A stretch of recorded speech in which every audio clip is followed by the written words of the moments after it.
remember reading some study a while back. Is like we're kids are on more antidepressants and um, different types of medications and stuff like that now, like more than like it clearly in the history of mankind. And I think a huge part of it is we actually live in the greatest degree of prosperity of any generation either.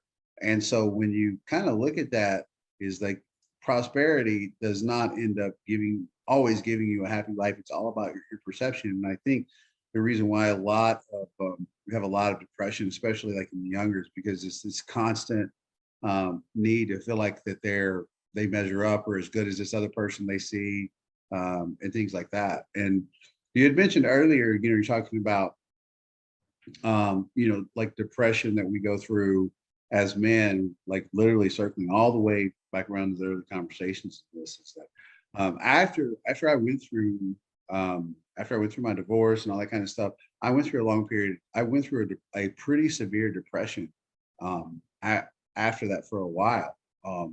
And I definitely didn't, I knew it was because I just felt like I had failed myself and my kids and people I loved in life.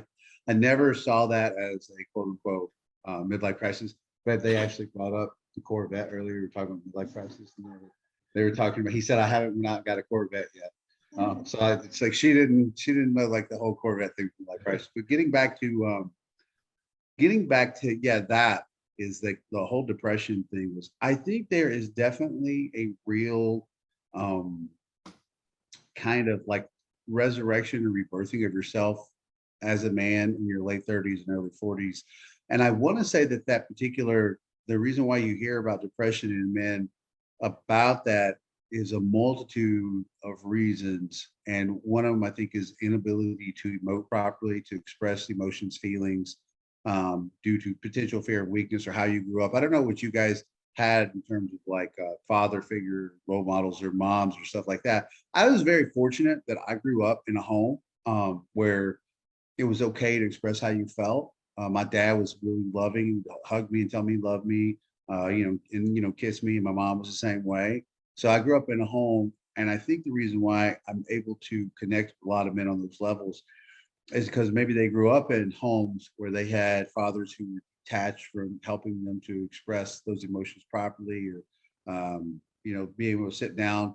A lot of guys I talked to over the years are like, man, I just wish my dad would have ever hugged me or told me he was proud of me, or some of the stuff that guys go through, because our fathers didn't necessarily grow up in a generation where they were taught that that was okay, right? And so I think a lot of times we go through depressions because, number one, we don't always feel like it's okay to connect with other men, and express, kind of the stuff that you were talking about earlier that I'm struggling with.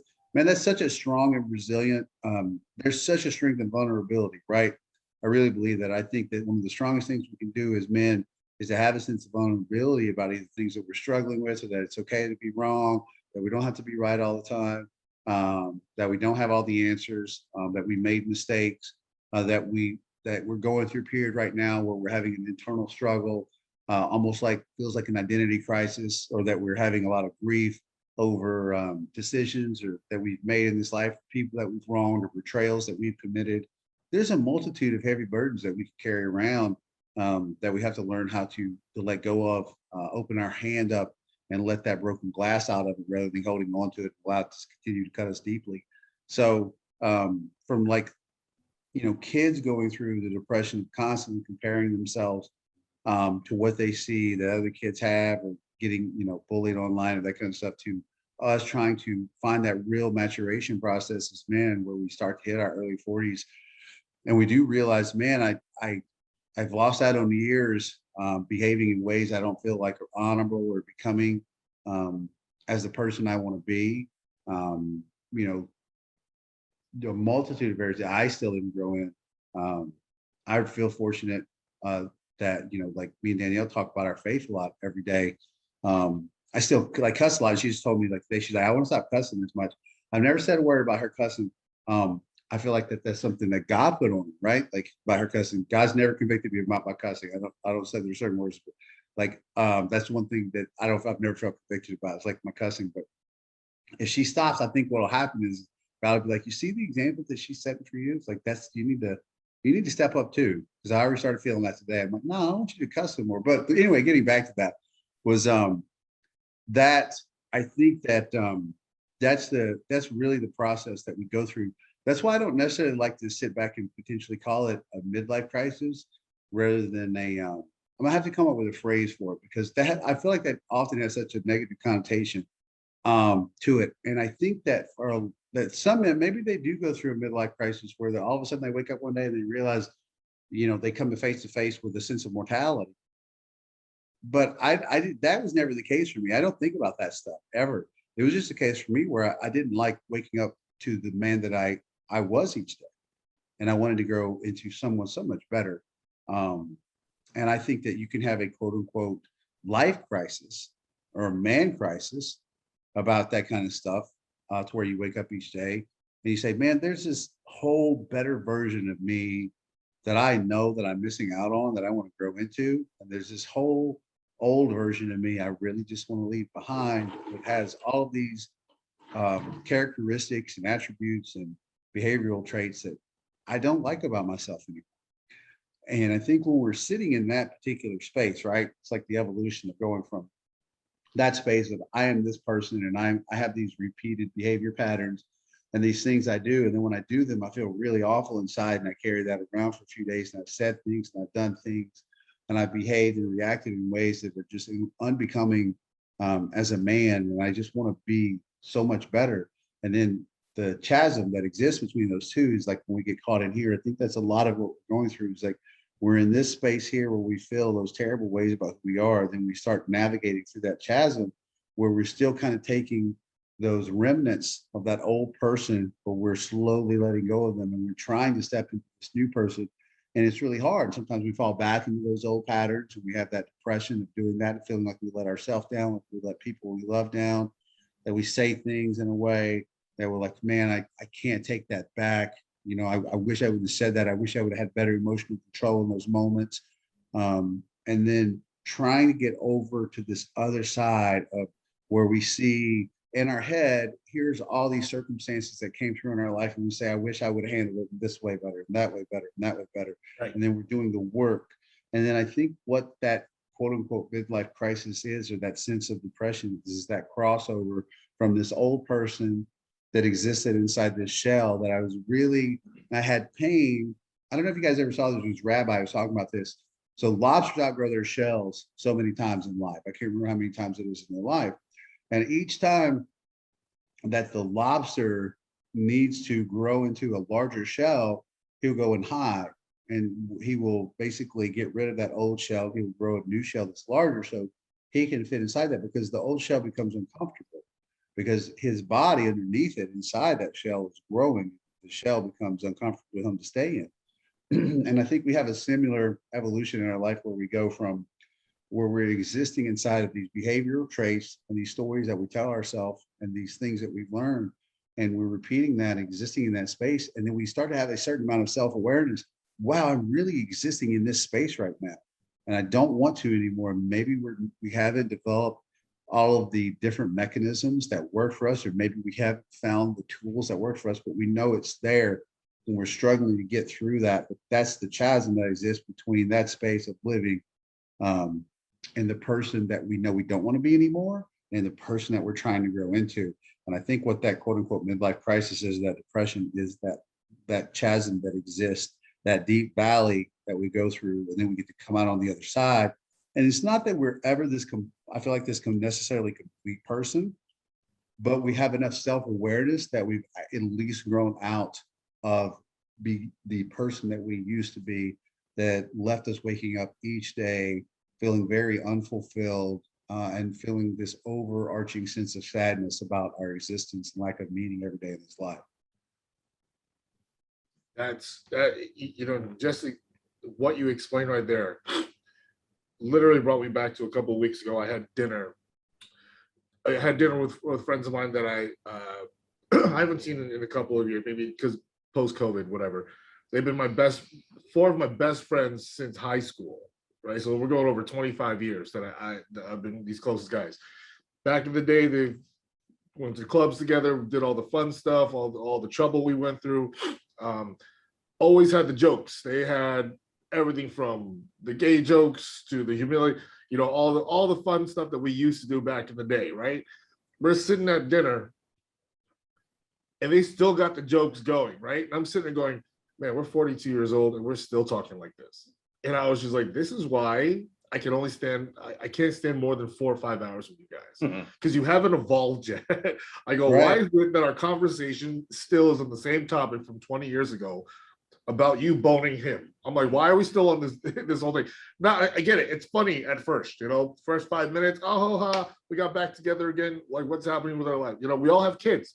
Why don't we talk about that stuff? It's just weird to me. I'm like, wow, this is one of those things. Because I even tried to talk to them because they were my closest friends. They haven't listened to this podcast. I don't listen to my own podcast. It's weird, whatever. But they don't listen to the podcast. They know I have it. And I was just like, why don't you just listen to it? Because you guys are part of it. There's things that you guys should know about. And it was just a joke about the podcast. Well, I'm like, wow, you're really insulting me. We're supposed to be best friends, man. I'm like, no, I'm being serious. This is what I went through in my head. You guys weren't there. What's happening? Like, and it just kept going back to the same joke. I'm like, wow, this is why I can't stand more than 5 hours with you guys. I'm like, you didn't evolve. Why are we still friends? And to your point, another thing is in that time frame, right, where I felt like, wow, early 30s, 40s now. I'm like, what have I accomplished? Like, I feel like I really, as much as an impact, I'm like a big fish in a small pond. I feel like our names travel pretty strong in this area for fitness, but it's also like, what have I really accomplished in fitness at this point? Like, yeah, I could walk into any gym and I could get a job. Like, I could literally walk into anywhere and pick a job wherever I want. But it's like, I really feel like I haven't accomplished much, right? And I feel like there's still more for me, right? But I also feel like we're closer to 50 than we are 20. And that's like a weird thing for me. And that's just me. I feel like that's just a weird thing for me to think about. The numbers, like you said, it's like, I feel like I lost something, and that's where it started for me to understand it. And I've gotten out of a lot of it, right? And I think this has also obviously helped me. Someone like Dave has always helped me because he's been around for so long. But it's still one of those things where I don't want to say I struggle. I do question things still. I'm like, oh, I felt weird again. What am I supposed to feel like this? Is something going wrong with me? And again, I look at my kids, the classmates' parents, and I'm like, man, like you still like. I was like, why am I around these people? Type of thing. And I don't know, that's just my thought process as you were speaking on that. That's exactly how I felt about a lot of things, and the things I that think I've that, but I also think there's a moment there that there should have been an aha moment there too. Is that you said earlier, like you feel like you're struggling with some aspects and stuff in your life, but then when you get around other people that are still behaving in a way, you clearly, the aha moment you should have there is you're like, wow, there has been some growth there. There has been some personal development there. There has been some things in my life that has started to transcend because I can't be around you very long anymore. We used to be bros, man. We used to be partners. We used to be brothers. And like now I'm sitting here and as you talk, I'm like, you get that weird feeling when and I know what you're talking about, when you're around people they used to be and you sit and talk with them and you're like, bro, why do you still talk this way? And you're like, why do you still act? Why they have an energy that's really off-putting to you now? Yep. And you're like, did I used to really sit in these spaces with you? Yeah. And you yearn for that, man. I just want a deeper connection, even with whether it's with your boys or with the lady you're with, whatever. You're like, I just want that deeper connection. I want to be able to sit and have those good conversations, those soul endearing conversations.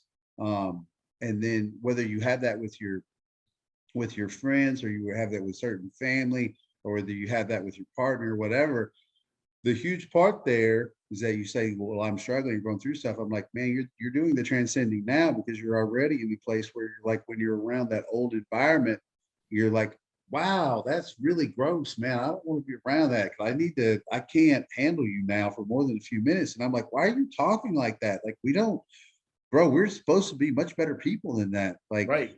I catch myself, it's a pretty cool thing. I'll catch myself even in situations now where I will see people and my old self when you don't realize how dysfunctional you are until you get far enough away. And I'll see, like, for example, I'll see an overweight person. I remember I used to be so judgmental about that. I think nothing now. Like, I don't think any negative or whatever about that kind of stuff. I do tell people, it's like, hey, take care of yourself. Here's why, so forth, so on. But I used to have those internal like dialogue thoughts where I would see like really overweight people and I would think really or say really derogative stuff. Like that never even enters my mind now. And that may not sound like much, but I think one of the best emotional temperature checks that we can give ourselves is what's our internal dialogue doing about people around us? How do we, Christ talked about that. We just had that conversation the other day. And Christ talks about the fact that any man that lusts after another woman in his mind already committed adultery in his heart. And whether you're a Christian or not is irrelevant. I always think about that. What is your heart temperature check in those moments, right? If you got a woman that you love, one of the things me and Danielle, I asked her like weeks ago, I said, when you're with me, have you ever even caught me looking at have you ever even for a minute seen me look at another woman? She goes, no. And I always tell guys that I was like, if you have a woman in your life, always make her feel the most loved. Where's your heart at? Like, I don't yearn for that stuff anymore. Grew out of that, grew away from that. I went through like the whole thing a lot of guys go through. I always feel fortunate that I have a partner that'll get through tough times with me, that will make me feel loved, that will do those things. That stuff is like, it's so hard to find today in this world. And in those moments, I always tell, where's your heart at? Do that temperature check internally of what your internal dialogue is doing, because we can all say the best things or write stuff online or whatever. Well, where is our internal dialogue at in moments? How do we talk about ourselves? How do we talk about other people? Even the parts that aren't coming out of our mouth.